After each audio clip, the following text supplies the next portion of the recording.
नमस्कार दोस्तों, विजय किनो में आपका एक बार फिर से स्वागत है। तो चलिए शुरू करते हैं आज की क्लास। आज हम बात करेंगे लेखांकन के ऊपर। तो चलिए शुरू करते हैं क्लास। तो देखिए, लेखांकन का जन्म क्यों हुआ? क्योंकि देखिए क्या होता था कि कोई भी व्यापारी अगर काम कर रहा है, मान लीजिए एक व्यापारी है ये व्यापारी ने क्या चालू किया, ये व्यापारी ने एक व्यापार चालू किया, ये इनका बिज़नेस था और ये उनकी शॉप थी बिज़नेस की। तो अब इन्होंने ये जो व्यापार चालू किया है, ये व्यापार क्यों चालू किया है इन्होंने? इनका जो मेन इसमें व्यापार चालू कोई भी अगर करता है तो उसका जो एक इम्पोर्टेंट पार्ट होता है वो क्या होता है? प्रॉफिट। मतलब उनका उद्देश्य क्या है? ये व्यापार चालू करने का एक वो है प्रॉफिट कमाना। तो अब ये जो व्यक्ति है जिसने ये व्यापार चालू किया है, ये कैसे पता करेगा कि मुझे प्रॉफिट हो रहा है या नहीं हो रहा है? तो वही बात है, ये क्या देखेंगे? ये देखेंगे, ये व्यक्ति जो है मतलब यही व्यक्ति यहाँ पर अगर हम रखें कि यही व्यक्ति है, ये व्यक्ति कैसे पता करेंगे कि मैं लाभ कमा रहा हूँ या नहीं कमा रहा हूँ? तो देखिए इसका उद्देश्य क्या होगा कि मैं इधर से माल खरीदूँगा, मतलब बाय करूँगा और इधर क्या कर दूँगा, इधर मैं सेल कर दूँगा जो दूसरे लोग हैं, मतलब जो कस्टमर हैं उनको यहाँ पर मैं क्या करूँगा, सेल कर दूँगा और इधर जो बायर होंगे उनसे क्या करूँगा, बाय करूँगा। और अपना मार्जिन रखूँगा। तो एक नॉर्मल व्यक्ति भी हो, अगर एक ठेले वाला भी होता है तो वो यही करता है कि बाय करता है और सेल करता है। और यहाँ पर वो सामान्यतः क्या करते हैं कि अगर ₹100 में खरीद रहे हैं, तो वो चीज़ वो ₹120 में खरीदते हैं, सामान्यतः। तो ये इनके लिए उन्हें अकाउंटिंग नहीं रखनी होती, उनके दिमाग में ही अकाउंट्स बन जाता है। अकाउंट्स कैसे बन जाता है? वो अकाउंट्स बन जाता है कि उनको पता है कि मैंने ये बाय करी है, क्योंकि इसमें ये केवल अकेले ही पर्सन होते हैं तो इनको ये पता होता है कि मैंने ही बाय करी है और मैंने ही ये सेल करी है। तो ये यहाँ पर इस प्रकार से काम कर सकते हैं। परंतु जब एक बड़ी फर्म या एक बड़े स्तर पर काम करना हो, जब यहाँ पर एक व्यक्ति की बजाय 100 लोग हों और वो 100 लोग जो यहाँ पर हों और उनका किसी एक का काम क्या हो, केवल बाय करना हो, मतलब वो क्या करते हो, केवल बाय ही करते हो। एक का काम क्या हो, केवल सेल करना हो और एक का काम क्या हो, इन सब का डिसीजन लेना हो। तो इस जगह पर ये एक विधि काम नहीं आएगी कि चलो जिसने बाय करके लाए वो ये बताए कि कितने में बाय करा, नहीं। तो इसके लिए क्या चाहिए? एक मैकेनिज्म, एक मैकेनिज्म चाहिए कि जिससे ये सब चीजें सुव्यवस्थित हो पाएं। तो इन्हीं सब के कारण क्या हुआ, लेखांकन आया, मतलब अकाउंटिंग की जो विकास हुआ या अकाउंटिंग जो अस्तित्व में आई वो इन्हीं सब कारण से आई। क्योंकि क्या हुआ, धीरे धीरे जो सिस्टम था वो एकल व्यापार से कैसा हो गया, कंपनियों की तरफ आ गया, बड़े स्तर पर लोग काम करने लगे। और जब ये सारी चीजें हुई तो फिर क्या हुआ, फिर लोगों को आवश्यकता पड़ी कि नहीं, अब हमें सही तरीके से हमारा प्रॉफिट निकालना है, सही तरीके से हमें हमारे ये देखना है कि हम कितना प्रॉफिट कमा रहे हैं, कहाँ लॉस हो रहा है। तो ये सारी चीज़ों के कारण ही फिर क्या हुआ, अकाउंटिंग और अकाउंटिंग जो होती है लेखांकन, उसका क्या हुआ, विकास हुआ। ठीक है। तो समझ में आई एक शॉर्ट 2 मिनट के अंदर कि क्यों अकाउंटिंग आई। क्योंकि पहले तो देखिए इंडिविजुअल व्यक्ति थे वो आराम से काम कर लेते थे, परंतु आज के समय में सब चीजें क्या हो रही हैं, ग्लोबलाइज हो रही हैं धीरे धीरे। तो जब ग्लोबलाइज हुई चीजें धीरे धीरे उस व्यापार वहां से, तो वहां से क्या हुआ, नई नई चीजों का विकास हुआ और उसमें अकाउंटिंग भी एक थी, जिसमें क्या हुआ, धीरे धीरे धीरे अकाउंटिंग का भी विकास हुआ। और आज हम देखते हैं अकाउंट्स जो बन रहे हैं या दो देख रहे हैं, अकाउंट्स ऑनलाइन सब बन रहे हैं। आजकल क्लाउड सिस्टम पर अकाउंट्स होता है कि एक कंपनी कंपनी की एक जगह पर एंट्री होती है और उसका क्लाउड सिस्टम पर वो अपडेट होती है। तो ये सब क्या हुआ, ओवर द पीरियड अकाउंटिंग हुआ। तो जो बेसिक कंसेप्ट वो है क्या है कि सही प्रॉफिट ज्ञात करना या सही स्थिति ज्ञात करना ही जो अकाउंट का जो बेसिक मुद्दा है वो ये है। तो चलिए एक बार फटाफट से प्रारंभ पढ़ लेते हैं कि क्या कैसे चालू हुई चीजें। तो देखिए प्रत्येक व्यवसायी का प्रायः एक उद्देश्य होता है, मतलब उसका एक उद्देश्य होता है, वो क्या होता है, लाभ कमाना। और इसी उद्देश्य को ध्यान में रखकर वह अपनी समस्त व्यापारिक गतिविधियों को संचालित करता है। मतलब वो जो भी एक्टिविटी करते हैं उनका उद्देश्य क्या होता है कि भैया हमें प्रॉफिट हो रहा है या नहीं हो रहा है। तो अब यहाँ पर हाईलाइट करने वाली बात केवल होनी चाहिए क्या, लाभ कमाना। व्यवसायी का उद्देश्य क्या होता है, लाभ कमाना होता है, बस ये इतनी सी बात, बाकी ये बात हाईलाइट करने की जरूरत नहीं है। चलिए, समय समय पर वह यही जानना चाहता है कि लाभ कमाने के उद्देश्य की पूर्ति हो भी रही है या नहीं हो रही है। मतलब ये पता भी तो लगे कि हम प्रॉफिट कमा रहे हैं या नहीं कमा रहे हैं, ऐसा तो नहीं कि हम लॉस में जा रहे हैं। तो वो कैसे पता करेंगे? तो उसके लिए हमें एक पता प्रॉपर चीजें चाहिए कि हमने इतने में बाय किया था, इतने में सेल किया था, इतने एक्सपेंसेस लगे थे। तो ये सबकी क्या होगी, ये सबकी एंट्री करेंगे हम, ये सबको लिखेंगे। फिर इसके बाद हम लिखेंगे कितने कितने में सेल करा, और अंत में जाकर जब हमारे पास आएगा तो वो क्या आएगा, वो प्रॉफिट आएगा। तो ये सभी चीजों को लिखना, ये सभी चीजों को लिखना, इन सभी चीजों को लिखना और ये प्रॉपरली प्रॉफिट निकालना, यही क्रिया क्या है, यही क्रिया तो लेखांकन, बुक कीपिंग और उसके बाद अकाउंटिंग कहलाती है। समझ में आई बात? अर्थात समय समय पर लाभ जानना चाहता है, इस हेतु उसे अवधि से संपन्न व्यापारिक गतिविधियों को एक स्थान पर लिखकर लेखा जोखा तैयार करना होगा। वही एक जगह उनको क्या लिखना होगा, एक जगह उन्हें लिखना होगा और उसका क्या चेक करना होगा, उसकी क्या करना होगा, बुक्स रखनी होगी और उनका लेखा जोखा जो है वो तैयार करना होगा। अब देखिए ये एक सामान्य पॉइंट है कि चूंकि मनुष्य की याददाश्त क्या होती है, सीमित होती है, क्योंकि देखिए इतने सारे ट्रांजैक्शन होंगे तो क्या वो अकेले व्यक्ति सब चीजें याद रख पाते, नहीं, पॉसिबल ही नहीं है, भूल सकते थे। तो इसके कारण भी क्या हुआ, अकाउंटिंग का आविष्कार हुआ। प्रत्येक बात को याद रख पाना व्यापारी के लिए असंभव है। लेखांकन का आविष्कार भी इसलिए भी हुआ है, वही कि कोई कहीं ना कहीं तो हमें कुछ ना कुछ तो लिखना होगा। जैसे हमने देखा होगा एक दुकानदार जो होते हैं, छोटे दुकानदार होते हैं, उनके पास एक डायरी होती है। तो उनकी डायरी ही क्या है, वो उनके पास जो डायरी है, जो एक छोटा शॉपकीपर है वो अपने पास एक डायरी रखते हैं। जैसे हम उधार मान लेते हैं तो वो उनकी डायरी में नोट कर लेते हैं। तो वो भी क्या है, वो भी एक अकाउंटिंग सिस्टम है उनका खुद का। उसमें वो सीधा लिख लेते हैं, ड्यूअल एंट्री सिस्टम नहीं लिखते हैं वो कि इतने का माल बिका, वो डायरेक्टली लिख लेते हैं हमारे नाम के आगे कि राम को मैंने 500 रुपए की जो है मोहन जो है उनको मैंने 500 रुपए बेचे। अजय जो है, अजय को हमने 500 रुपए का माल बेचा, तो वो लिख लेते हैं 500 रुपए का क्या क्या सामान बेचा। तो ये क्या है उनका, वही यही सब चीजें जब बड़े स्तर पर हुई तो उसके लिए क्या हुआ, लेखांकन का आविष्कार हुआ। यह सभी व्यापारिक गतिविधियों को लिखा जाए, या ना केवल लिखा ही जाए वरन उनको एक निश्चित अवधि से लिखा जाए, जिससे कि जब भी व्यापारी चाहे वह अपनी व्यापारिक गतिविधियों का परिणाम जान सके। मतलब ऐसा नहीं है कि लिखना एक निश्चित अवधि में, इसीलिए देखा गया होगा एक निश्चित अवधि निर्धारित की गई है। वो क्या की गई है सामान्य रूप से 1 ईयर। 1 ईयर में क्या करते हैं, हम अकाउंट्स बनाते हैं और हमारे एनालिसिस करते हैं अकाउंट्स का कि पिछले साल के कंपैरिजन में हमने इस बार कैसा परफॉर्म किया। जैसे एग्जांपल के लिए मान लीजिए 2023 लिया हमने, 2023 लिया और 2022 लिया। हमने क्या किया एग्जांपल के लिए कि 2022-23 ले लिया। तो अब हम ये देखेंगे कि 23 में हमारा प्रॉफिट था 100 करोड़ का, 100 करोड़ का हमारा प्रॉफिट था, और 22 में हमारा प्रॉफिट कितना था, 90 करोड़ का। तो देखा जाए तो हमने अच्छा काम किया है, क्यों, क्योंकि 10 करोड़ रुपए से बढ़ाया है। तो ये कब पता लगा, जब हमने ये कंपैरिजन करा, और ये कंपैरिजन हम कब कर पाए, जब हमने हमारी बुक्स ऑफ अकाउंट्स दोनों तरफ की बनाई, मतलब प्रॉपर लेखांकन किया, प्रॉपर बुक कीपिंग की, हमने पुस्तक बुक्स रखी, फिर उसके बाद क्या किया, हमने उसकी अकाउंटिंग करी। अकाउंटिंग करने के बाद हमने जब सब लेजर्स बनाए, और फिर उसके बाद सब चीजें करने के बाद, ट्रायल बैलेंस बनाने के बाद, P&L बनाने के बाद, हमने प्रॉफिट एंड लॉस बनाया, और सब चीजें जब बन गई तब हमारे पास एंड में क्या निकल के आया कि हमारा प्रॉफिट कितना आ रहा है, 90 करोड़ का आ रहा है। वो आ रहा है 22 में, और 23 में कितने का आ रहा है, 100 करोड़ का आ रहा है। तो जब ये हम कर पाए तब हमें ये समझ में आया कि हमने 10 करोड़ से जो है वो प्रॉफिट इंक्रीज किया है। तो यही सब चीजों के कारण क्या हुआ, लेखांकन को या बुक्स रखने का आरंभ हुआ। ये केवल एक जनरल नॉलेज है, आपको एक बार रीड करना है बस, ठीक है। चलिए बात करते हैं पॉइंट नंबर 2 पर, पुस्तपालन। पुस्तपालन जो है वो सिलेबस का हिस्सा नहीं है, पुस्तपालन के ऊपर वर्ड दिया नहीं गया है, पर पुस्तपालन पढ़ना क्यों जरूरी है, क्योंकि कभी हम बुक्स रखेंगे तभी तो हम उस पर अकाउंटिंग कर पाएंगे, तभी तो हम अपने P&L, profit and loss, cash flow statement और वो सारी चीजें बना पाएंगे। वो कब बना पाएंगे, जब हम बुक्स रखेंगे। तो इसलिए इसे भी पढ़ लेना चाहिए। एग्जाम में भी इस पर क्वेश्चन पूछे ना पूछे, क्योंकि एग्जाम जो है उसमें सिलेबस में ये हिस्सा नहीं है, ठीक है। चलिए, तो पुस्तपालन लेखांकन का प्रारंभिक चरण है। अब प्रारंभिक चरण क्यों है, क्योंकि सबसे पहले हम क्या रखते हैं, सबसे पहले हम बुक्स रखेंगे। अब बुक्स रखने का मतलब क्या हुआ, यहाँ पर बुक्स रखने का मतलब ये हुआ कि जैसे ही हम मान लीजिए यह व्यापारी है, ये व्यापारी ने क्या करा, ये व्यापारी ने ये कस्टमर आए और इन कस्टमर को क्या करा, इन कस्टमर को सेल करी है। क्या सेल करी है, इन कस्टमर को मान लीजिए 500 रुपए की सेल करी। तो अब ये जैसे ही 500 रुपए की सेल करी, तो 500 रुपए की सेल इनके खाते में हो जाएगी। 500 रुपए की सेल करी, और अगर कैश में करी होगी तो कैश 500 रुपए आ जाएगी। तो ये क्या हो रहा है, ये जो करी हमने अभी क्या करी, पुस्तपालन, मतलब बुक्सों में क्या करी, बुक्सों में एंट्री करी। तो सबसे पहले क्या करेंगे, बुक्स में एंट्री करेंगे। तो वही बात बोल रहे हैं कि ये क्या होता है, प्रारंभिक चरण है। तो एग्जाम में क्वेश्चन ये भी पूछा जा सकता है कि पुस्तपालन लेखांकन के कौन सा चरण है, तो पुस्तपालन लेखांकन का प्रारंभिक चरण है। चलिए बात करते हैं आगे। यह शब्द 2 शब्दों से मिलकर बना है, पुस्त जिसका अर्थ होता है पुस्तक, और पालन जिसका अर्थ होता है रखना। मतलब क्या होता है, बुक्स को रखना कहते हैं पुस्तपालन। यह पुस्तकों से आशा है लेखा संबंधी विभिन्न पुस्तकें, मतलब जो बुक्स हैं वो कई सारी पुस्तकें होती है। जैसे हमने सेल्स रजिस्टर हुआ, सेल्स रजिस्टर में हम sales register, purchase register, salary के अकाउंट्स, क्रेडिटर्स के अकाउंट, डेटर्स के अकाउंट, तो ऐसी कई सारी बुक्स जो हैं हमें रखनी पड़ेंगी। स्टॉक लेजर रखना पड़ेगा, स्टॉक्स की बुक्स रखनी पड़ेंगी, फिक्स असेट्स रजिस्टर रखा रहता है। तो ये सारी बुक्स किस में आएंगी, पुस्तपालन के अंतर्गत ही आएंगी, ठीक है।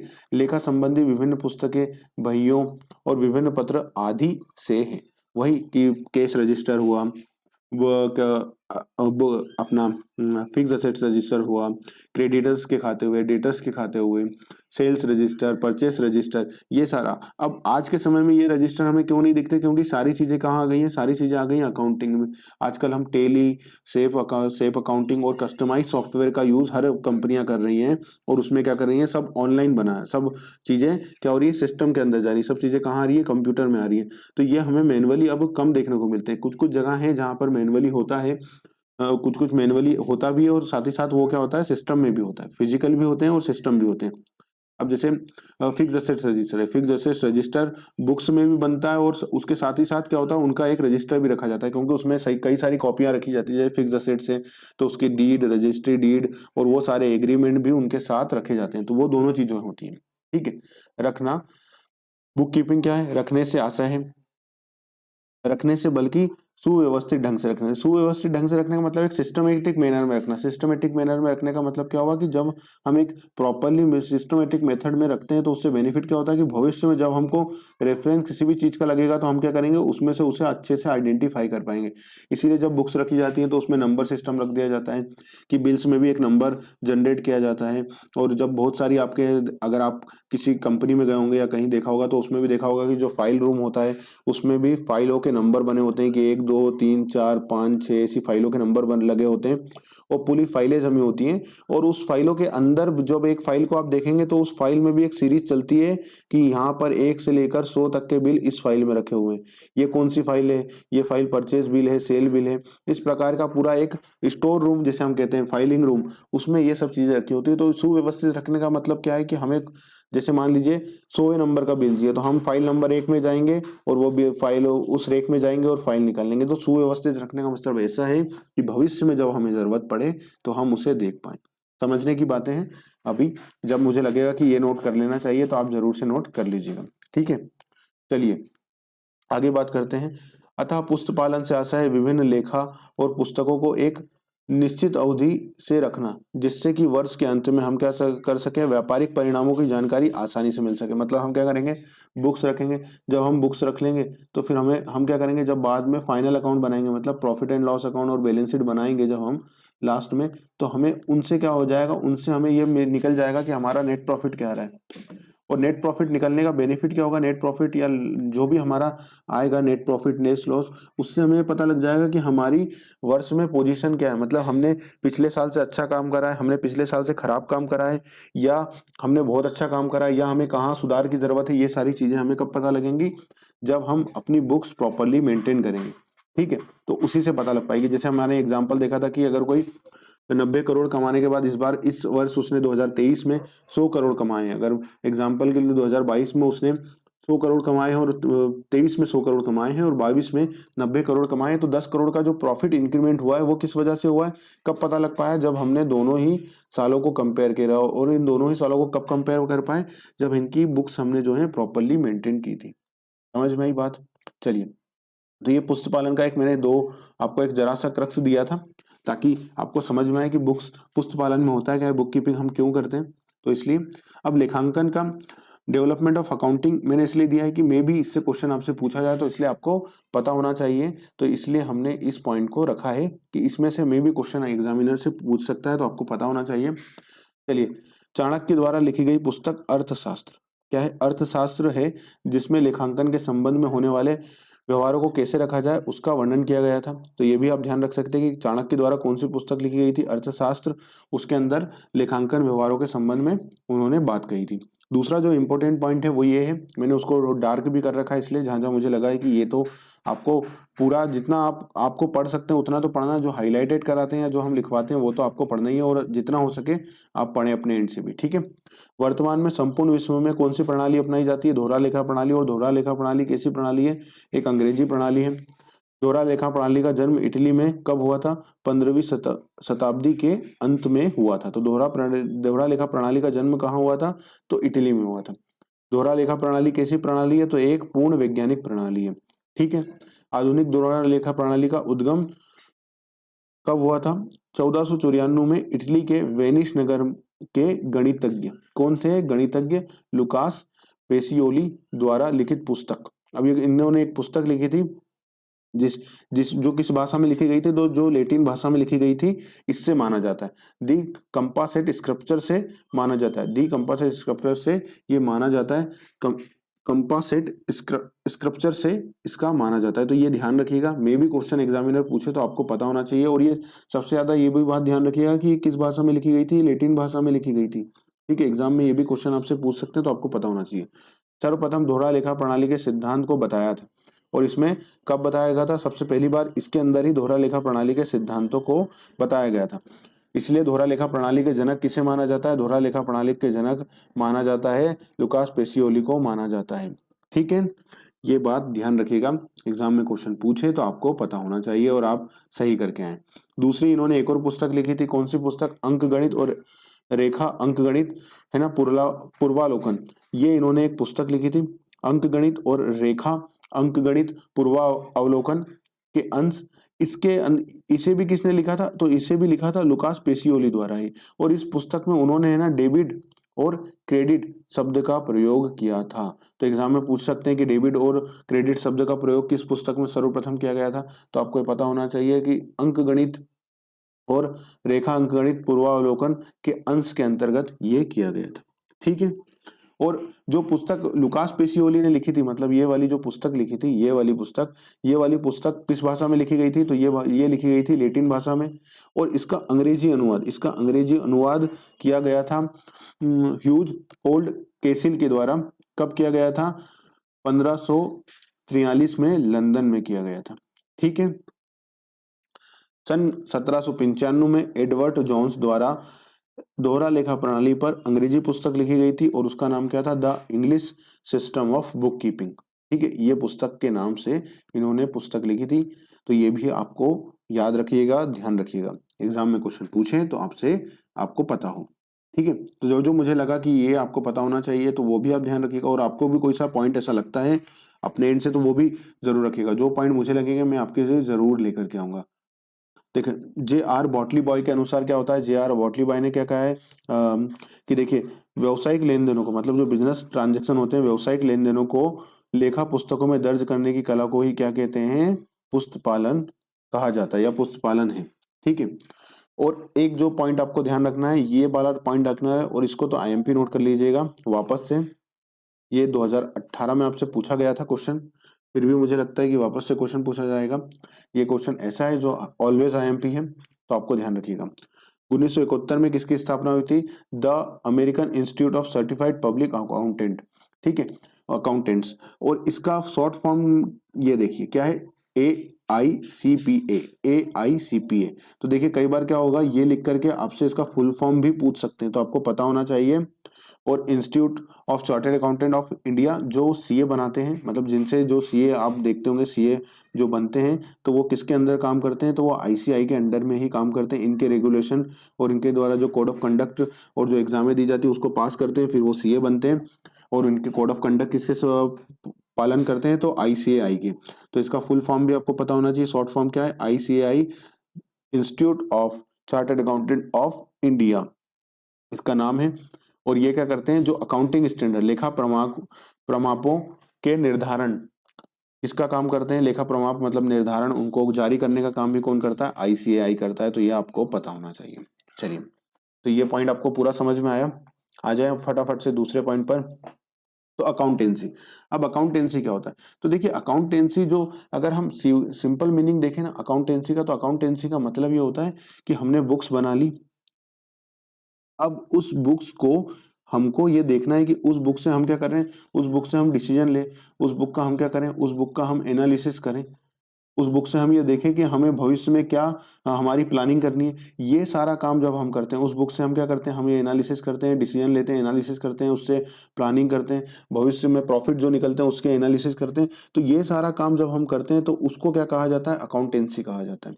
कब? जब हमारी जो बुक्स होती है उसके बेसिस पर हम फाइनल अकाउंट बना करके ये देखते हैं कि हम डिसीजन क्या लेना है, हमें एनालिसिस करते हैं, और हम क्या करते हैं कि प्लानिंग बनाते हैं कि भविष्य में हमें कौन कौन से काम करना है, क्या प्लानिंग करनी है व्यापार के लिए। तो ये जो सारी बातें करते हैं, इन सारी बातों को ही क्या कहा जाता है? इन सारी बातों को ही कहा जाता है अकाउंटेंसी।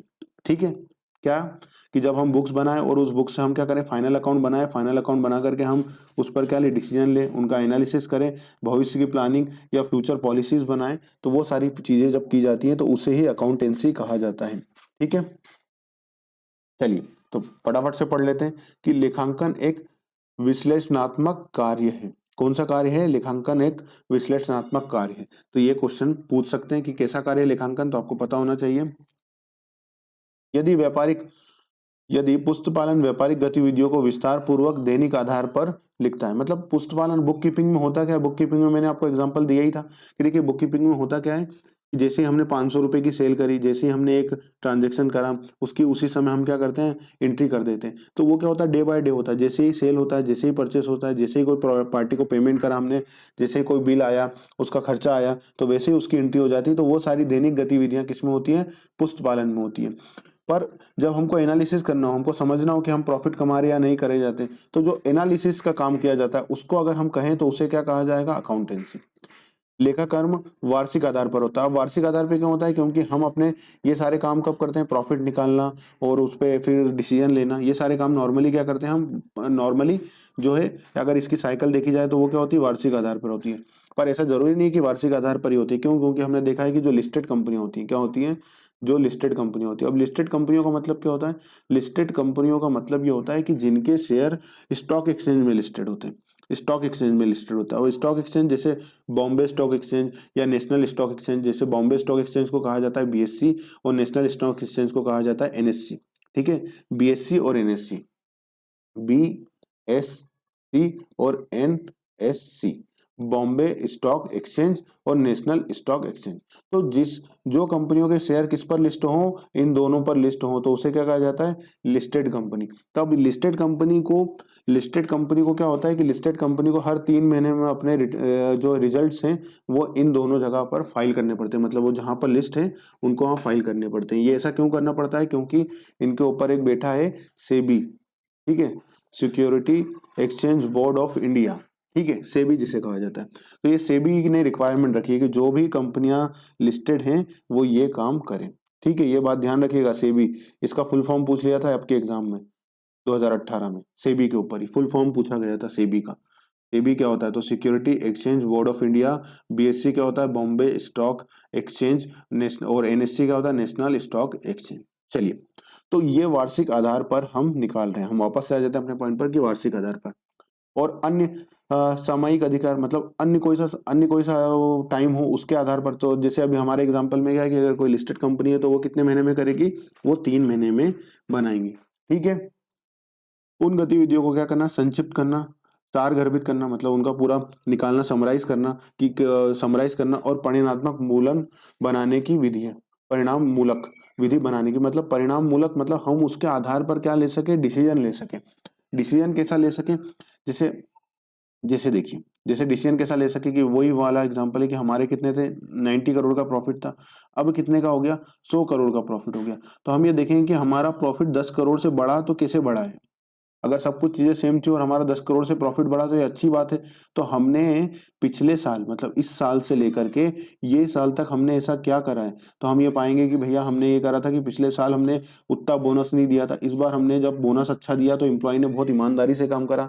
सेल्स डिपार्टमेंट को हमने सेल्स इंसेंटिव दिए तो उन्होंने ज्यादा मन लगा के काम करा, तो क्या हो गया, हमारा प्रॉफिट बढ़ गया। तो अब हम क्या करेंगे, जो भविष्य की प्लानिंग करेंगे तो उसमें क्या करेंगे कि जो एम्प्लॉय होगा उनको क्या देंगे, उनको बोनस देंगे। सेल्स डिपार्टमेंट को हम क्या देंगे, इंसेंटिव देंगे कि भैया आप इंसेंटिव लो। सेल्स डिपार्टमेंट को क्या बोलेंगे, आप इंसेंटिव लो और सेल्स करो। तो ये सारे डिसीजन किसके अंदर किए जाएंगे, ये सारे डिसीजन किए जाएंगे पुस्तपालन में।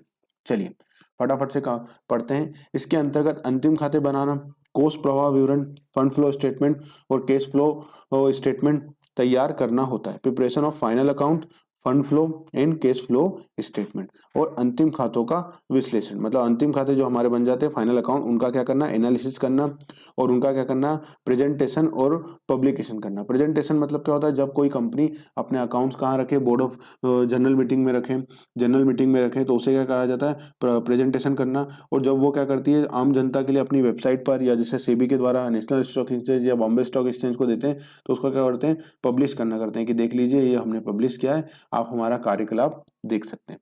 समझ में आई बात। तो अकाउंटिंग का मतलब आपको समझ में आ गया होगा, अकाउंटेंसी का मतलब लेखा कर्म का मतलब समझ में आ गया होगा। अब एक अंतर है जिससे आपको और अच्छी अंडरस्टैंडिंग हो जाएगी और फिर हम आगे बढ़ेंगे। तो देखिए लेखा बही खाता और पुस्तपालन और लेखा का क्रम में अंतर क्या होगा। ठीक है, तो बही खाता भी कहा जाता है, पुस्तपालन भी कहा जाता है, दोनों का अंतर एक ही, मतलब लेखांग पुस्तपालन और बही खाते का मतलब एक ही होता है, दोनों वर्ड अलग अलग हैं। और लेखाकर्म, ठीक है, तो अगर कोई पुस्तपालन लिखे या बही खाता लिखे तो बात एक ही है। चलिए फटाफट से बात कर लेते हैं पॉइंट नंबर 1 पर, शुद्धता की जांच। इसके द्वारा किए गए लेखों की शुद्धता की जांच नहीं की जा सकती। अब नहीं जांच क्यों नहीं की जा सकती, क्योंकि यहाँ पर तो हम क्या कर रहे हैं, सीधी एंट्री कर दे रहे हैं, मतलब हमने सेल करी और हमने उसकी क्या करी, उसकी एंट्री करी। तो अभी हमको यहाँ थोड़ी ना पता लगेगी, क्यों, क्योंकि अब मान लीजिए हमने बेचा माल किसको था, बेचा तो हमने माल था सुरेश को, हमने बाज माल बेचा था सुरेश को और हमने उसकी जगह किसको लिख दिया, श्याम को। अभी यहाँ पर पता थोड़ी ना लगेगी, क्योंकि हमने तो एंट्री कर दी। अगर हमें याद आ गई तो समझ में आएगा, और अगर हम भूल गए तो वो एंट्री क्या हो जाएगी, 29 सही हो जाएगी, क्योंकि सुरेश की जगह श्याम का खाता हो गया, तो चीजें तो बराबर बैठ जाएंगी। तो ये है, तो यहाँ पर नहीं की जा सकती। इसके द्वारा तलपट बनाकर बही खातों के कार्य की शुद्धता की जांच की जा सकती है। अब शुद्धता की जांच कैसे की जा सकती, मतलब अगर कुछ गलत हो, अगर गणितीय अशुद्धि है तो वो यहाँ भी नहीं पता लगेगी, डेबिट क्रेडिट बराबर है तो यहाँ भी नहीं पता लगेगी। पर सामान्यतः क्या होता है, हम जब फाइनल अकाउंट बनाते हैं, जब एक्चुअल में अकाउंटेंसी में क्या होगा, अकाउंटेंसी में हम फाइनल अकाउंट बनाते हैं, तो फाइनल अकाउंट जब हम बनाते हैं तो उसमें क्या होता है, उसमें होता है एक बैलेंस कंफर्मेशन। बैलेंस कंफर्मेशन क्या होता है, बैलेंस कंफर्मेशन। अब बैलेंस कंफर्मेशन का मतलब क्या होता है, मैं जरा आपको ये समझाता हूँ यहाँ पर, कि कंपनियों को क्या होता है कि जैसे ये हमारी कंपनी है जिसका नाम है आईटीसी, आईटीसी लिमिटेड, है ना, आईटीसी लिमिटेड हमारी कंपनी है। इसमें क्या होता है, बैलेंस कंफर्मेशन, जब कंपनियों के खाते बंद होते हैं तो उसमें लिया जाता है बैलेंस कंफर्मेशन। अब बैलेंस कंफर्मेशन का मतलब क्या होता है कि जैसे आईटीसी की बैलेंस, उसमें दिख रहा है कि मोहन मोहन मोहन को दिख रहा है 5 लाख रुपए लेना, मोहन से दिख रहा है 5 लाख रुपए लेना, मतलब मोहन, आईटीसी ने क्या करा था, मोहन को उधार माल बेचा था और उससे 5 लाख रुपए क्या हो रहा है, लेना निकल रहा है। ठीक है, लेना निकल रहा है 5 लाख रुपए। तो जब आईटीसी के खाते क्लोज होते हैं ना, तो आईटीसी के ऑडिटर क्या करते हैं, आईटीसी के ऑडिटर मोहन को एक लेटर भेजते हैं, मेल के थ्रू या ईमेल के थ्रू ही आजकल भेजा जाता है। तो इनको एक भेजा जाता है या किसी भी तरह से इनसे भेजा जाएगा और मोहन से क्या ली जाएगी, एक कंफर्मेशन। कंफर्मेशन किस बात की ली जाएगी, कंफर्मेशन इस बात की ली जाएगी, बैलेंस कंफर्मेशन। मतलब मोहन से पूछा जाएगा कि मोहन भाई साहब, आपसे हमको 5 लाख रुपए आईटीसी को लेना है, तो क्या ये बात सही है। तो अब मोहन जी को अगर देना होंगे तो मोहन जी बोल देंगे यस यस, मेरे को उधारी मैंने माल लिया था, 5 लाख रुपए देना है, तो यस। अब अगर इनसे गलती से चढ़ गया होता है इनके खाते में 5 लाख रुपए, मोहन की जगह सोहन से लेने थे, पर किसी से एंट्री गलत हो गई और मोहन के नाम पर चढ़ गई, तो फिर क्या होगा, मोहन जी के पास जैसे ही जाएगी इनके पास कि बैलेंस कंफर्म करो, आपसे 5 लाख रुपए लेना है, तो ये क्या बोलेंगे, नहीं भैया मुझे कोई पैसे नहीं देने, नहीं नहीं मुझे कोई पैसे नहीं देने। तो फिर क्या होगा, जब ये नहीं करेंगे तो आईटीसी देखेगी ना कि जब 5 लाख रुपए का माल मोहन को नहीं बेचा तो किसको बेचा, तो फिर क्या होगी, जांच होगी। तो जांच करेंगे तो उसमें निकल के आ जाएगा, जब जांच की जाएगी, जब जांच की जाएगी तो उसमें निकल जाएगा कि ये तो कौन था, सोहन था। तो बस ये सारा काम कब होगा, अकाउंटेंसी में। तो समझ में आया, उसका कहने का मतलब वहां पर पॉइंट का क्या है, ये वाला है। ठीक है, तो इसे कहा जाता है, आपको समझ में आया ये बात। समाप्ति, तो देखिए प्रारंभिक लेखे हो जाने के बाद बही खाते का कार्य समाप्त हो जाता है। मतलब क्या होता है, जैसे ही हम एंट्री कर देते हैं प्रारंभिक लेखों में तो इसका काम खत्म हो जाता है, बुक्स बन गई, बात खत्म हो गई। लेखांकन का काम ही क्या है कि सारी एंट्रियां कर दी जाएं और वहां पर काम इसका समाप्त हो जाता है। व्यापार का समायोजित अंतिम परिणाम बताने के बाद, मतलब हमने क्या करा, पूरा हमने अंतिम परिणाम बता दिया। अंतिम परिणाम मतलब फाइनल अकाउंट्स बना दिए। फाइनल अकाउंट्स बनाने के बाद हमने फाइनल अकाउंट बना दिए, और फाइनल अकाउंट बनाने के बाद क्या हुआ, हमारी बुक्स में नेट प्रॉफिट आ गया। नेट प्रॉफिट आ गया कितने का, सारी बुक्स क्लोज हो गई, नेट प्रॉफिट आ गया, बैलेंस शीट बन गई और हमारी बुक्स में बता रहे हैं 50 करोड़ का प्रॉफिट। तो अब अकाउंटेंसी का भी काम खत्म हो गया, अब अकाउंटेंसी का भी काम खत्म हो गया कि भैया कोई अकाउंट्स नहीं बनेंगे। अब सारा काम खत्म हो गया, अब क्या होगा, अब कह रहे ना ये काम भी खत्म हो जाएगा, अकाउंटिंग का काम भी पूरी तरह से खत्म हो जाएगा। और फिर क्या किया जाएगा, फिर इसका किया जाएगा क्या, ऑडिट, कि भैया सब चीजें सही है या नहीं है। ठीक है, तो सब जो फाइनल अकाउंट का काम कहाँ तक था, फाइनल अकाउंट का काम था, मतलब अकाउंटेंसी का काम जो था, लेखाकर्म का काम था, वो कहाँ तक था, फाइनल अकाउंट बनाने तक का था। ठीक है, और इसका काम भी यहाँ पर क्या हो जाएगा, समाप्त हो जाएगा। ठीक है, पढ़ने एक बार पढ़ते जाइए, बस इसे हाईलाइट करने का जहां पर आपको लगे वहां पर कर दीजिएगा। जो अब मुझे लगेगा कि हाँ ये तो पॉइंट आपको पता होना चाहिए, तो मैं आपको जरूर से बोलूंगा। कार्य, प्रारंभिक व्यवहारों का लेखा कर बही खाते में लेखा करना तथा खातों को बंद करना व शेष निकालना बही खाते का कार्य। तो ये पॉइंट जरूर ध्यान रखिएगा, ये पॉइंट एग्जाम में इस तरह के पॉइंट पूछे जाते हैं कि ये किसके अंदर शामिल होगा, पूरा की पूरा ये पॉइंट लिख देंगे और ये वाला वर्ड उसमें से बही खाते का कार्य ये वाला पॉइंट हटा देंगे कि प्रारंभिक लेखों का लेखा करना, प्रारंभिक लेखों का लेखा करना, खातों को बंद करना और शेष निकालना इसके अंतर्गत होता है। प्रारंभिक व्यवहारों का लेखा करना, शेष निकालना और खातों को बंद करना किसके अंतर्गत किया जाता है, तो हमारा आंसर क्या हो जाएगा, बुक कीपिंग के अंदर। ठीक है, ये आईएमपी पॉइंट है, ध्यान रखिएगा, है ना। इसका कार्य बही खाता बही से अंतिम खाते तैयार करना होता है। मतलब क्या होता है, हमारी बुक्स बन गई, हमारी क्या हो गई, हमारी बुक्स बन गई, और जैसे ही हमारी बुक्स बन गई तो हम क्या करेंगे, अब क्या बनाएंगे, फाइनल अकाउंट। क्या बनाएंगे, अब हम फाइनल अकाउंट बनाएंगे। तो ये क्या बोलते हैं कि इसका कार्य क्या है, इसका कार्य है कि ये बुक्स से क्या बनाना, फाइनल अकाउंट बनाना। मतलब वही प्रॉफिट एंड लॉस अकाउंट और balance sheet, cash flow, fund flow जैसी रिक्वायरमेंट होगी हमारे व्यापार में, जैसी लॉ की रिक्वायरमेंट होगी, वो सारी चीजें क्या बनाई जाएंगी, इससे बनाई जाएंगी। तो वही बात यहाँ पर की जा रही है। ठीक है, और समायोजन और अशुद्धियों का सुधार करना। अशुद्धियों का सुधार करना जो मैंने बताया था, अशुद्धियों का सुधार करना कैसा, वो मोहन की जगह सोहन चढ़ गया था हमारे एग्जाम्पल में। ये सोहन की जगह कौन आ गए थे, मोहन जी आ गए थे। तो हमने क्या करा, वो पकड़ में आई एंड में गलतियां, तो फिर उसको क्या करा, हमने सही करा। ठीक है, तो ये काम कहाँ पर होगा, यहाँ पर होगा। निर्भरता, अब देखिए मतलब डिपेंडेंसी, कौन किस पे डिपेंड है, तो क्या बुक्स ऑफ अकाउंट किसी पे डिपेंड है, नहीं। वो तो सीधी सीधी जैसी कोई एंट्री होगी, जैसी मतलब सेल्स होगी वैसे एंट्री कर दी जाएगी। ये किसी के ऊपर डिपेंड नहीं कि ये काम होगा। तो हमारे व्यापार में जैसे ही कोई सेल होगा, जैसे ही कोई एक्सपेंसेस का पेमेंट किया जाएगा, जैसे ही कोई हमको इनकम प्राप्त होगी, इसमें एंट्रियां हो जाएंगी। तो बही खाता कार्य लेखा कर्म पर, मतलब अकाउंटेंसी पर निर्भर नहीं है। मतलब फाइनल अकाउंट बने या नहीं बने, इसके बेसिस पर बुक्स ऑफ अकाउंट बनाएगी क्या, नहीं। बुक्स ऑफ अकाउंट तो बनाई जाएगी तब फाइनल अकाउंट बनेंगे। तो लेखा कर्म का कार्य बही खातों पर निर्भर है, बिल्कुल सही बात है। ये पॉइंट भी आप ध्यान रखिएगा, एग्जाम में इस तरह का क्वेश्चन पूछा जाता है कई बार आपको लैंग्वेज में घुमाने के लिए। क्योंकि देखिए बुक्स बनेंगी तभी तो फाइनल अकाउंट बनेगा। अगर आपकी बुक्स तैयार है तो ही तो आप उससे क्या बना पाएंगे, P and L, final account और अपना नेट प्रॉफिट निकाल पाएंगे। पर अगर बुक्स ही नहीं बनी है, आपकी बुक्स ही नहीं बनी है, तो क्या फाइनल अकाउंट और नेट प्रॉफिट निकाला जा सकता है, नहीं निकाला जा सकता है। ठीक है, तो ये किस पर निर्भर है, बही खाताओं पर निर्भर है। ठीक है, स्वतंत्रता, तो आप देखिए स्वतंत्र, तो स्वतंत्रता तो है ही, बही खाता बनाना क्या स्वतंत्र है, बिल्कुल पूरी तरह से स्वतंत्र है। और लेखा कर्म क्या है, एक आश्रित कार्य है।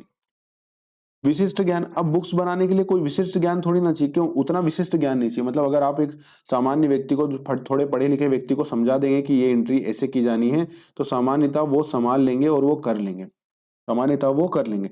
मतलब साधारण व्यक्ति भी एंट्री का काम कर सकता है। मतलब बुक्स ऑफ अकाउंट में एंट्रियां करना, सेल कैसे चढ़ाई जाएगी, परचेस कैसे चलाई जाएगी, सेल्स रजिस्टर में कैसे एंट्री की जाएगी, कोई स्टॉक रजिस्टर में कैसे एंट्री की जाएगी, तो ये सारे काम आसानी से कोई व्यक्ति कर सकता है। पर नेट प्रॉफिट 50 करोड़ आया है, पर कंपनी का नेट प्रॉफिट कितना आया है, नेट प्रॉफिट 50 करोड़ रुपए आया है। नेट प्रॉफिट कितना आया है, 50 करोड़ रुपए आया है। एक मिनट यहाँ लिख लेता हूँ, 50 करोड़ रुपए आया है, सॉरी, एक मिनट।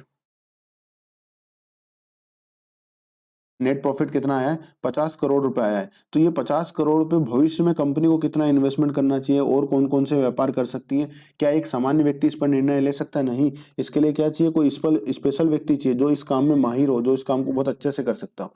तो वही बात यहाँ पर बोली गई है कि साधारण योग्यता रखने वाला व्यक्ति भी ये कर सकता है, पर इस कार्य की योग्य और कुशल व्यक्ति ही कर सकता है। मतलब कोई स्पेशल क्वालिफिकेशन वाला व्यक्ति हो, सीए सीएस हो या एमबीए हो, मतलब जो क्वालिफाई हो इस तरह से, क्वालिफाइड हो इस तरह से कि वो क्या कर पाए, वो अपने आप को ये कर पाए कि वो इस प्रकार की डिसीजन ले पाए कि हाँ भैया 50 करोड़ का अगर प्रॉफिट आ रहा है, तो अगर हम 500 करोड़ का इन्वेस्टमेंट करेंगे तो हमारा 100 करोड़ का प्रॉफिट हो जाएगा। तो ये इसके लिए एक स्पेशल क्वालिफिकेशन चाहिए। समझ में आई बात। चलिए, क्षेत्र, इसका कार्य व्यवहारों के प्रारंभिक लेखों तक सीमित होता है। मतलब क्या करा, जैसे ही हमने एंट्री करी और इसका कार्य क्या हो गया, समाप्त हो गया। एंट्री करी, बुक्स में एंट्रियां हो गई, काम खत्म।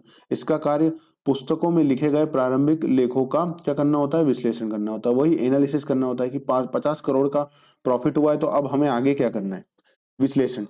बही खाते का कार्य क्या होता है, लेन देनों का लेखा करना। मतलब जो भी अकाउंट्स, जो भी हमने एंट्रियां करी है उसका क्या कर देते हैं, बस इसमें एंट्री कर देते हैं। और उनका लेन देनों का विश्लेषण किसमें किया जाएगा, विश्लेषण करने का काम और उस पर भावी नीति का निर्धारण करना, मतलब फ्यूचर की प्लानिंग बनाने का काम किसमें किया जाता है, अकाउंटेंसी में किया जाता है। बात समझ में आई। चलिए बात करते हैं पॉइंट नंबर 9 पर। पॉइंट नंबर 9 आ गया है, लेखों का समय। अब देखिए लेखों का समय, बुक में तो क्या होगा, जैसे जैसे हम क्या करते जाएंगे, जैसे जैसे सेल करते जाएंगे, जैसे जैसे पेमेंट करते जाएंगे, जैसे जैसे परचेज करते जाएंगे, वैसे वैसे एंट्रियां होती जाएंगी। तो मतलब इन पे तो क्या होगी, डेली बेसिस पर एंट्रियां होंगी। अब बुक कीपिंग तो कैसे बनेगी, बुक्स तो कैसे बनेंगी, डेली बेसिस पर बनेंगी। मतलब जिस दिन लेन देन होता है उसी दिन बही खाता में लेखा किया जाता है। व्यापारिक वर्ष के अंत में क्या करते हैं, हम अंतिम खाते बनाते हैं। ये काम कब किया जाता है, अकाउंटेंसी का काम, तो अकाउंटेंसी लेखा कर्म का काम कब किया जाता है, वर्ष के अंत में हम क्या करते हैं, पूरा अकाउंट तैयार करते हैं और फाइनल अकाउंट बनाते हैं। ठीक है। व्यापारिक वर्ष के अंत में अंतिम खाते तैयार करते समय लेखा कर्म का कार्य क्या होता है, आरंभ होता है। मतलब हम बुक्स ऑफ अकाउंट कब बनाएंगे, सबसे एंड में। कार्य स्तर, मतलब कैसा कार्य का जो स्तर है वो किस लेवल का है, तो देखिए एक सामान्य स्तर का कार्य, मतलब वही कि एक सामान्य व्यक्ति भी अगर समझा दिया जाए तो वो भी ये कार्य कर सकता है। लेखा कर्म का कार्य कैसा है, उच्च स्तरीय। उच्च स्तरीय क्यों है, क्योंकि इसमें आपको क्या लेना पड़ता है, भावी योजनाओं के ऊपर काम करना पड़ता है, उसकी प्लानिंग बनानी पड़ती है। तो उसके लिए एक स्पेशल क्वालिफिकेशन, जैसे सीए हो, आईआईएम से एमबीए हो, इस प्रकार का कोई अगर व्यक्ति हो या और क्वालिफाइड व्यक्ति हो तो वो व्यक्ति का यहाँ पर काम होता है। तो ये समझ में आया पूरे पॉइंट, एक बार रीड करने वाले थे। ये 2 पॉइंट जो हैं आपको ध्यान रखने चाहिए। अगर एग्जामिनर को थोड़ा सा थ्योरिकल क्वेश्चन इस पर बेस्ड पूछना हो तो वो ये 2 पॉइंट पर जरूर पूछ सकता है। ठीक है, तो ये आपको पता होना चाहिए। चलिए बात करते हैं लेखांकन की विशेषताओं पर। एक बार से फटाफट से रीड कर लेते हैं और आगे बढ़ते हैं। ठीक है, चलिए लेखांकन की विशेषताएं। लेखांकन की विशेषताएं क्या बोलती हैं, लेखांकन कला और विज्ञान दोनों हैं। ठीक है, ये बात ध्यान रखिएगा, पढ़ने वाली बात है, बस पढ़ लीजिएगा और हाईलाइट कर लीजिएगा, कभी एग्जाम में पूछ ही लें यही पॉइंट तो आपको पता हो।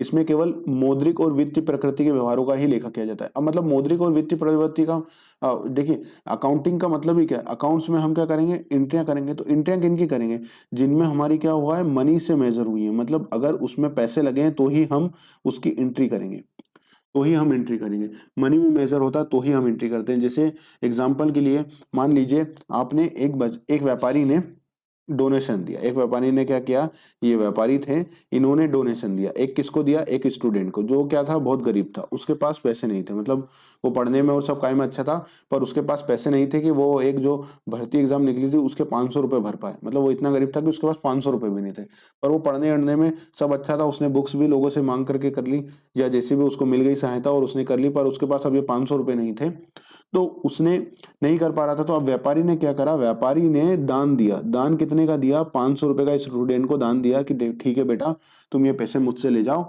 और अपनी एग्जाम फॉर्म भर दो। अब ये 500 रुपये ले जा करके इस स्टूडेंट ने क्या करा, एग्जाम फॉर्म भरा और उसका ये एग्जाम क्या हो गया, उसका ये एग्जाम ही क्लियर हो गया। क्या हो गया, उसका ये एग्जाम क्लियर हो गया। तो अब जैसे एग्जाम क्लियर हुआ वो एक अधिकारी बन गया और अब उसको लाखों रुपए की सैलरी लग गई उसकी, और वो अब जीवन अच्छे से जी रहा है। तो क्या वास्तव में ये 500 रुपए की कीमत इतनी छोटी थी, नहीं, इसका तो पूरा जीवन बदल गया इस 500 रुपए में। पर अगर हम अकाउंट की एंट्री से करें, अब व्यापारी अगर इसकी एंट्री अपने व्यापार में करेगा तो वो क्या करेगा, दान दिया, तो वो दान क्या बोलेगा, लाखों रुपए, नहीं, वो दान में कितने रुपए लिखेगा बताइए, 500 रुपए। तो अकाउंट्स यही बोलता है कि जो मौद्रिक है हमें वो देखना है कि कितना रुपए गए हैं, कितनी मनी गई है, उसी का लेखा किसमें किया जाता है, अकाउंट्स में किया जाता है। समझ में आई बात। तो लेखांकन में केवल मौद्रिक व्यवहारों को ही दर्ज किया जाता है। प्रत्येक लेन देन का लेखा मौद्रिक मुद्रा में ही किया जाता है। मतलब जो अगर मनी में है तो ही उनका क्या किया जाता है, लेखा किया जाता है। बात समझ में आई। लेखांकन में व्यवहारों की पहचान, मतलब हम क्या करते हैं, आइडेंटिफाई करते हैं, फिर उनको मेजर करते हैं, फिर उनको क्या करते हैं, उनका रिकॉर्डिंग करते हैं, फिर उनकी क्या करते हैं, खतौनी या वर्गीकरण, मतलब क्लासीफाई करते हैं कि कौन सा अकाउंट किससे संबंधित है। सारे अकाउंट्स को अलग अलग क्लासीफाई करते हैं उनका, फिर उनको क्या करते हैं, उनकी समरी बनाते हैं, उनकी क्या करते हैं, समरी बनाते हैं। ठीक है। और समरी बनाने के बाद क्या करते हैं, उनका एनालिसिस करते हैं और बाद में क्या करते हैं, उनका कम्युनिकेटिंग करते हैं, मतलब कम्युनिकेशन कर देते हैं। कम्युनिकेशन करने का मतलब क्या होता है, हमारे जो दूसरे जो लोग हैं जिनसे हमारी कंपनियों को जो इंटरेस्ट रखते हैं उन सभी लोगों को हम बताते हैं। जैसे जैसे अगर ये आईटीसी कंपनी है तो आईटीसी कंपनी ने क्या करा, अपनी बैलेंस शीट P&L सब बनाए, मतलब फाइनल अकाउंट बना लिया। अब ये फाइनल अकाउंट किन किन को बताएगी, गवर्नमेंट को बताएगी। गवर्नमेंट को क्यों बताएगी, क्योंकि गवर्नमेंट को क्या मिलेगा, इनसे टैक्स मिलेगा। और किन को बताएगी, जो अपने कह रहे ना शेयर होल्डर है, मतलब जो इनके मालिक लोग हैं उनको बताएगी। क्यों, क्योंकि वो क्या कर लेंगे, इस पे हिसाब से उनको बोनस और क्या मिलेगा, बोनस क्या, उन्हें क्या मिलेगा, डिविडेंड मिलेगा। उनको बोनस शेयर इशू किया जा सकता है, उनको डिविडेंड इशू किया जा सकता है इसकी बेसिस पर। और किसको मिलेगा, और मिलेगा एम्प्लॉय को। एम्प्लॉय को क्यों मिलेगा, एम्प्लॉय को अगर पता लगेगा कि भैया प्रॉफिट अच्छा कमा रही है तो उनको भविष्य में हो सकता है बोनस मिले। और इसी प्रकार से क्या होगा, बैंकों को बताया जाएगा। बैंकों को क्यों बताया जाएगा, बैंक देखेंगे कि भैया ये प्रॉफिट अच्छा कमा रही है कंपनी, कंपनी अच्छा काम कर रही है। तो कंपनी अगर उनके पास लोन लेने गई तो क्या बैंक फिर मना करेंगे, नहीं, बैंक तो बोलेंगे ठीक है भैया, पैसा कमा रही है तो भविष्य में वापस कर देगी, तो उन्हें लोन दिया जा सकता है। तो इस प्रकार से क्या होगा, इन सबको कम्युनिकेट किया जाएगा ताकि ये भविष्य में क्या हो, ये बाकी लोग अपने अपने हिसाब से क्या ले सके, निर्णय ले सके। तो वही बात यहाँ पर की जा रही है, समझ में आई। चलिए बात करते हैं आगे।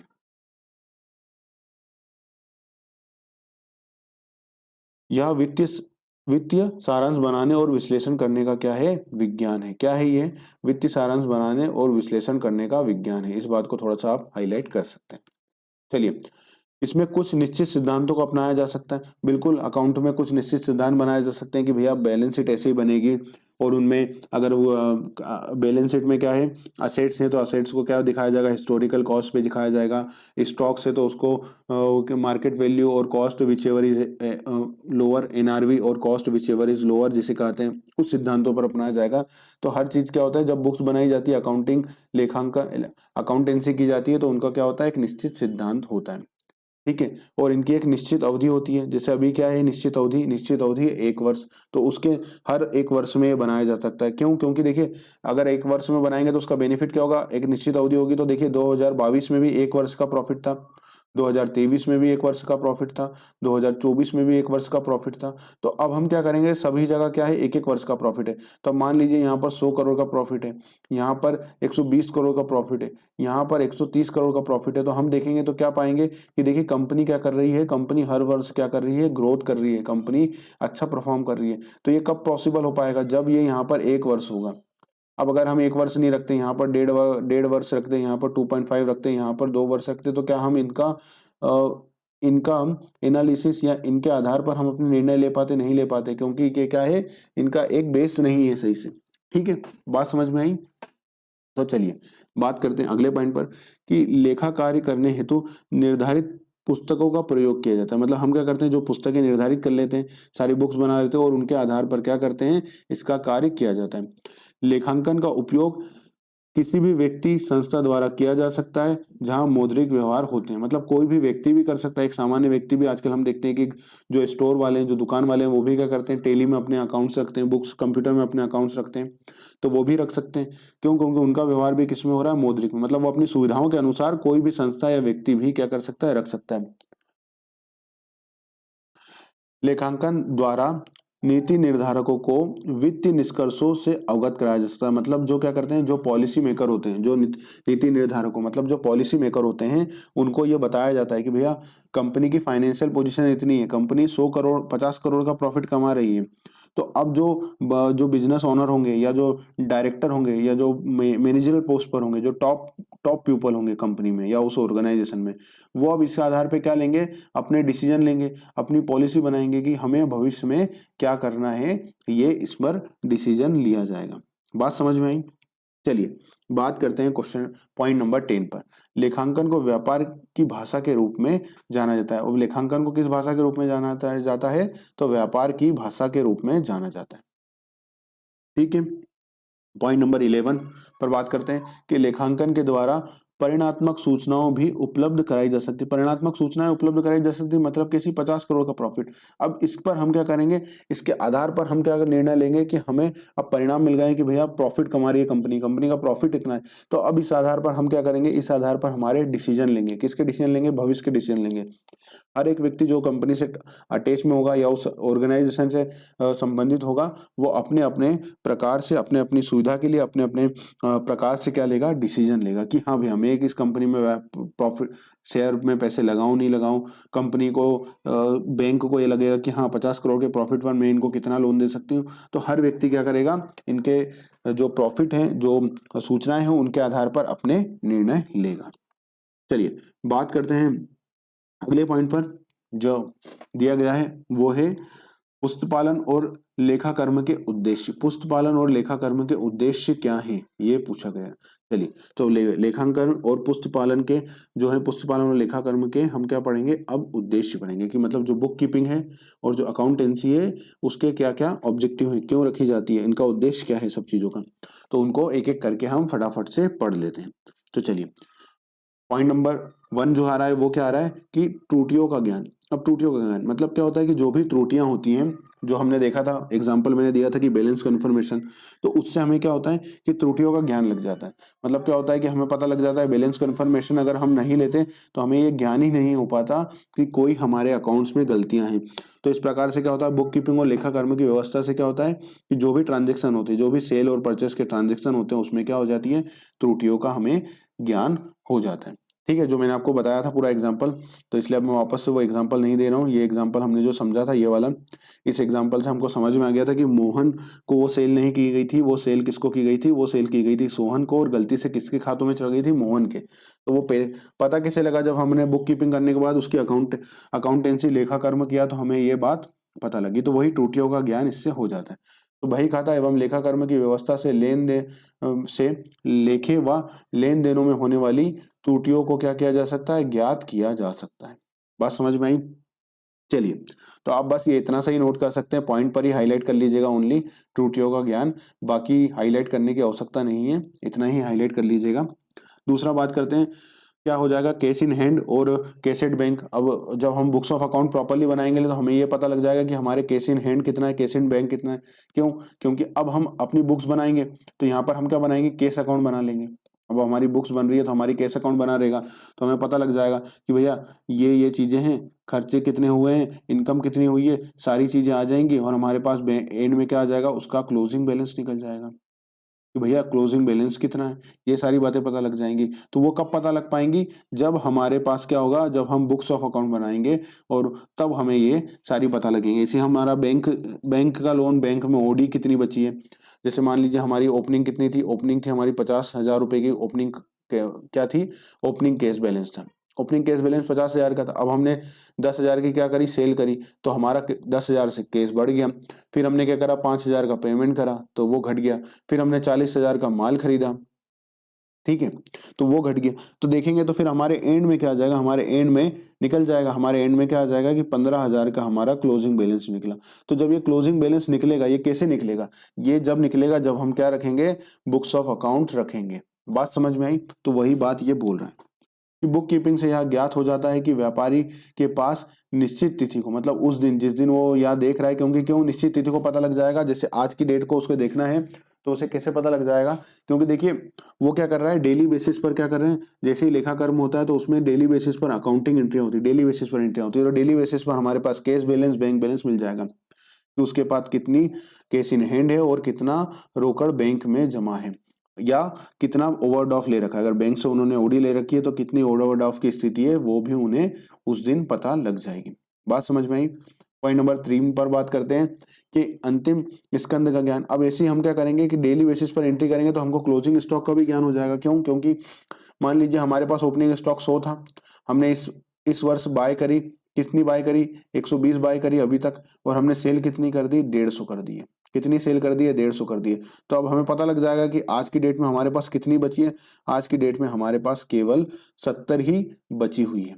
ठीक है, तो ये हमें कब पता लगेगा, ये जब हमें पता लगेगा जब हम क्या रखेंगे, बुक कीपिंग करेंगे, तब हमें ये पता लगेगा। तो वही बात ये बोल रहे हैं कि पुस्त पुस्तकों की सहायता से व्यापारी को यह ज्ञात हो जाता है कि वर्ष के अंत में, मतलब वर्ष के अंत में या एक निश्चित तिथि को क्या हो जाएगा, बिना अंत में बिना बिका माल, मतलब वही क्लोजिंग स्टॉक, कच्चा माल कितना है, ये सारी बातें हमें, और उसका मूल्य क्या है, मूल्य कैसे निकालेंगे, क्योंकि हमारे लेखांकन सिद्धांतों का पालन करेंगे तो हम उससे मूल्य भी ज्ञात कर लेंगे, और हमारा क्लोजिंग स्टॉक कितना कितना बचा है किस किस में, उसका भी ज्ञान हो जाएगा। साथ ही साथ कितना ज्ञान हो जाएगा कि हमारी एसेट कितनी है, लाइबिलिटी कितनी है, क्यों, क्योंकि सब बुक्स बन रही होंगी तो हमें उससे ये भी पता लग जाएगा कि हाँ भैया इतनी हमारी एसेट्स हैं, इतनी हमारी लाइबिलिटी, इन इन व्यक्तियों को हमें पेमेंट करना है तो हमारे क्रेडिटर्स हैं, और इन इन व्यक्तियों से हमें पेमेंट मिलना है तो ये हमारे क्या है, डेटर्स है। तो ये सारी ज्ञान कब मिल पाएगा, जब हम बुक्स ऑफ अकाउंट प्रॉपरली बनाएंगे। तो वही बात बोल रहा है कि बही खाता एवं लेखा कर्म रखने से यह ज्ञात हो जाता है कि व्यापार में संपत्तियां कितनी, मतलब व्यापार की जो हमारी बिजनेस है उसमें संपत्तियां कितनी है, और दायित्वों की स्थिति क्या है, मतलब जो हमारी लाइबिलिटियां हैं उनकी स्थिति क्या है, इसका ज्ञान भी हमें हो जाता है। अब टैक्स लाइबिलिटी क्यों, टैक्स लाइबिलिटी का ज्ञान कैसे हो जाएगा, जैसे हमारे एग्जाम्पल में हमने समझा था कि 50 करोड़ का प्रॉफिट है, कितने का प्रॉफिट है, 50 करोड़ का प्रॉफिट निकला है। तो जैसे ही 50 करोड़ का प्रॉफिट निकला है, अब हमें पता है कि हमारे ऊपर तो कितना लगेगा टैक्स, मान लीजिए 10% टैक्स लगेगा। तो इससे हमें ये भी पता लग जाएगा कि 10% टैक्स लगेगा, मतलब 5 करोड़ का जो है हमें क्या भरना पड़ेगा, टैक्स जो है वो सरकार को चुकाना पड़ेगा। तो ये ज्ञान कैसे हुआ, ये ज्ञान इसलिए हुआ क्योंकि हमने बुक्स रखी, और बुक्स को जब हमने क्लोज किया तो हमारे पास क्या आया, हमारे पास एक फिगर आया नेट प्रॉफिट का, वो कितना था, 50 करोड़ का, और हमें पता था कि हमारे ऊपर टैक्स की दर कितनी है, वो 10% की, तो 5 करोड़ की क्या बन रही है, हमारे ऊपर टैक्स लायबिलिटी बन रही है। ठीक है, तो कर दायित्वों का ज्ञान केवल आप हाईलाइट क्या करना है, आपको केवल हाईलाइट पॉइंट पॉइंट करते जाइएगा, या पॉइंट हाईलाइट नहीं भी करेंगे तो एक बार बस पढ़ लीजिएगा तो आपके दिमाग में बैठ जाएगा जब हम बात कर रहे हैं। तो लेखा पुस्तकों के आधार पर व्यापारी चुकाई जाने वाली बिक्री कर, मतलब सेल्स टैक्स, अब सेल्स टैक्स कैसे पता लगेगा, जो हमने सेल करी है उसके आधार पर हम सेल टैक्स, अब बिक्री कर आज के समय में क्या लगेगा इस पर, आज के समय में लगेगा क्या, GST, goods and service tax, क्योंकि अब क्या हो गया, बिक्री कर की जगह क्या आ गया है, सबको कंप्राइज करके जो आ गया है वो क्या आ गया है, से जीएसटी, तो अब क्या लग जाएगा, जीएसटी लग जाएगा। और आयकर की रकम, आयकर की रकम किस पर लगेगी, आयकर की रकम लगेगी इनकम पर, तो कंपनी का प्रॉफिट कितना है, 50 करोड़, तो वो 50 करोड़ पे क्या लगेगी, आयकर की रकम, मतलब इनकम टैक्स की अमाउंट कितनी होगी वो भी हमें पता लग जाएगी। बात समझ में आई, चलते हैं आगे क्वेश्चन नंबर, पॉइंट नंबर 6 पर, क्रय विक्रय की जानकारी। क्रय विक्रय की जानकारी बिल्कुल हो जाएगी, जैसे ही हम सेल कर रहे थे तो उसकी एंट्री कर रहे थे, जैसे ही हम परचेस कर रहे थे तो उसकी भी एंट्री कर रहे जा रहे थे हम लगातार। तो इससे हमें क्या पता लग जाएगा, हम देखना चाहेंगे कि आज तक हमारी कितनी सेल हुई है, तो जैसे हम बुक्स खोलेंगे तो उसमें दिख जाएगा, जैसे आप मान लीजिए दिख गया कि हमारी 500 करोड़ की सेल हुई तो हमें दिख जाएगी, जैसे ही हम परचेस रजिस्टर खोलेंगे तो हमें दिख जाएगा कि 400 करोड़, तो 400 करोड़ की आज तक की हमने क्या करी है, परचेस करी है। तो ये सारी बातें कब मिल पाएंगी, जब हम बुक्स ऑफ अकाउंट को रखेंगे। ठीक है, तो वही बात है, बस आपको क्या करना है, इतना सा हाईलाइट कर लेना है कि ये उद्देश्य हैं, इसलिए जो है लेखाकर्म और अकाउंटेंसी को बनाया जाता है। बुक कीपिंग के द्वारा एक व्यापारी को यह ज्ञात हो जाता है कि एक निश्चित समय पर, मतलब अगर आज की डेट भी खोलेंगे तो जैसे हम आज की डेट में देखेंगे सेल्स रजिस्टर क्या बोल रहा है, तो 500 करोड़, इसका मतलब आज तक 500 करोड़ की सेल हो गई है। और वैसे ही अगर हम परचेस रजिस्टर खोलेंगे तो हमें पता लग जाएगा 400 करोड़, मतलब आज तक 400 करोड़ की क्या हो गई है, परचेस हो गई है। कितने का माल खरीदा है, कितना माल बेचा है, कितना खरीदा हुआ माल वापस किया मतलब परचेस रिटर्न, और कितना बिका हुआ माल वापस आया मतलब सेल्स रिटर्न कितनी हो गई है, ये सारी बातें भी हमें बुक्स से पता लग जाएंगी। ठीक है, हाईलाइट क्या करना है, हाईलाइट केवल पॉइंट करना है। लाभ हानि का ज्ञान, जैसे हमें सेल्स का ज्ञान हो जाएगा वैसे ही आज हमें क्या पता लग जाएगा कि हाँ हमारा प्रॉफिट कितना हो रहा है। जैसे हमारे एग्जांपल में क्या था कि 50 करोड़ का प्रॉफिट, तो ये हमें कब पता लगा, जब हमने उसकी books of account properly maintain करी, उससे फिर क्या बनाए, क्लोजिंग अकाउंट्स बनाए हमारे, तो हमें ये फिगर मिला कि 50 करोड़ का क्या हो रहा है, हमारे इस व्यापार में प्रॉफिट हो रहा है। तो व्यापार को किसी वित्तीय वर्ष में कितनी आय प्राप्त हुई है और कितना व्यय हुआ है, और कुल मिलाकर व्यापार में लाभ हुआ है मतलब प्रॉफिट हुआ है या हानि हुई है, आदि सभी उचित प्रश्नों का उत्तर प्राप्त हो जाता है। कब प्राप्त हो जाता है, जब हम उसकी क्या करते हैं, बुक कीपिंग करते हैं, मतलब पुस्त पालन करते हैं, बुक्स रखते हैं और फिर उसके क्या बनाते हैं, फाइनल अकाउंट बनाते हैं, तो हमें इसका ज्ञान हो जाता है।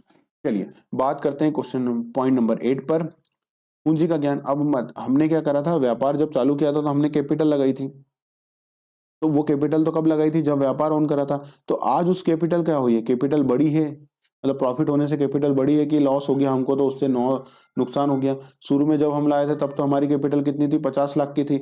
आज वो कैपिटल कितनी बनी है, 40 लाख की तो नहीं हो गई, इसका मतलब लॉस हो गया तो कम हो गई कैपिटल, और बढ़ गई है 60 लाख की हो गई, इसका मतलब क्या हो रहा, प्रॉफिट हो रहा, तो उससे हमारी कैपिटल बढ़ गई है। तो ये सारी बातें कब पता लगेंगी, जब हम क्या करेंगे, हमारे बुक्स ऑफ अकाउंट बनाएंगे। चलिए, बही खाता एवं लेखा कर्म के द्वारा व्यापार में पूंजी की स्थिति का ज्ञान हो जाता है। वही कि क्या है हमारी स्थिति, व्यापार प्रारंभ करते समय कितनी पूंजी लगाई गई थी, और अंत में वर्तमान में उसका क्या स्वरूप है, मतलब वो किस रूप में भी है, ये भी पता लग जाएगी, कहाँ पर इन्वेस्टमेंट है। व्यापार में स्थायी पूंजी और कार्यशील पूंजी कितनी है, ये पता लग जाएगी, और इन सब की जानकारी कहाँ से मिल जाएगी, हमें हमारी बुक्स से मिल जाएंगी। बात समझ में आई पूरी है। अब लेनदारों और देनदारों का ज्ञान, देखिए मैंने आपको बताया था कि जब हम फाइनल अकाउंट बना लेते हैं तो हमें पता लग जाता है किससे कितने पैसे लेने हैं, किसको कितने पैसे देने हैं। ये सारी बातें भी हमें कहाँ से पता लग जाती हैं, हमारी बुक्स से पता लग जाती हैं।